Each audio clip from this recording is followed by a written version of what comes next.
Okay, so many of you asked me for a video in English that explains about the pelvic floor while we train and in general. So in a part of my job, I'm also a pelvic floor physiotherapist and a Pilates instructor. So for today, I'm going to explain things about the pelvic floor so you will be able to recognize it and use it while you train and in real life. So, some things you should know about your pelvic floor. First of all, it's very important to understand what's inside. So, here we look laterally and we see the sacrum, the lower part of our back, where the pelvis is, and in front we see the pubic bone, and in front we see the bladder, then the uterus with the vagina and the rectum, which is a part of the digestive system. So actually, a part of the pelvic floor, the function is to hold the organs in its place, in their place. So let's see the different layers. So first of all, we have the superficial layer. So we can see just the opening of the bladder, of the urethra. We can see the vaginal opening, and we can see the anus, the end of the rectum. So we can see like muscles that are partially circular and partially triangular, and they all meet at the same point in the middle. So while we feel the part of the superficial layer, we should feel the closure, that everything comes to the center, from side to center.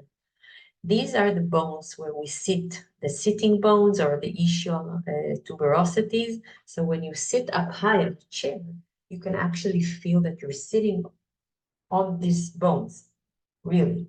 And then, so in between the bones, we have the superficial layer of the pelvic floor, between the pubic bone, the tailbone just near the anus, and two of the ischial tuberosities, the sitting bones. And the function of these muscles is restraining, meaning holding the urine or holding the anus, and voiding, emptying the bladder. So in order to empty, we should release the muscles. In order to restrain, we should contract the muscles. So when we go to the toilet, we have to release the muscle in order to void, to empty the bladder or the rectum. And when we don't want to go to the toilet, so we restrain or we remain at neutral. So if my bladder is not so full, I don't need to restrain all the time and contract. It's partially neutral. But if I have, like, my bladder is very full or my rectum is very full, I have to restrain it by contracting those muscles. And we have the deep layer. So when we look at the bladder, the uterus, and the rectum, we can see the superficial layer here, just near the opening, the anus, the opening of the vagina, and the opening of the urethra.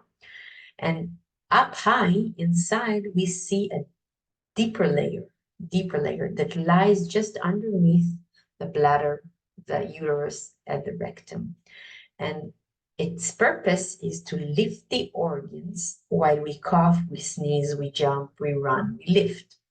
So the feeling of the dip layer is more of lifting than closure.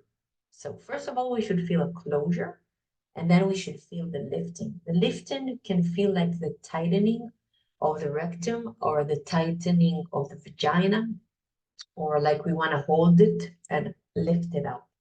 So I want to give you like a few tips how do we identify both the superficial and the deep layers. So first strategy is to put a tampon inside the vagina and feel yourself tightening and lifting the tampon on. And you can see it because you can see the string of the tampon going out.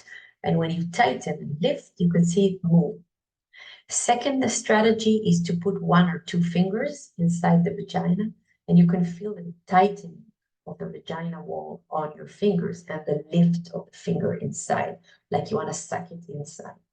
Third strategy is using a vibrator. Many women use vibrators and as a feedback and in general in intercourse or apart. So we can put the vibrator in and feel ourselves tightening and lifting the vibrator. And the last one is to feel it in intercourse and get a feedback from your hubby that he can feel that you are tightening and lifting him up and and he can tell you whether you're doing it or not. So two actions, tightening and lifting. So how does it have to do with exercise? What would I feel while I exercise? So it depends whether I leak or not.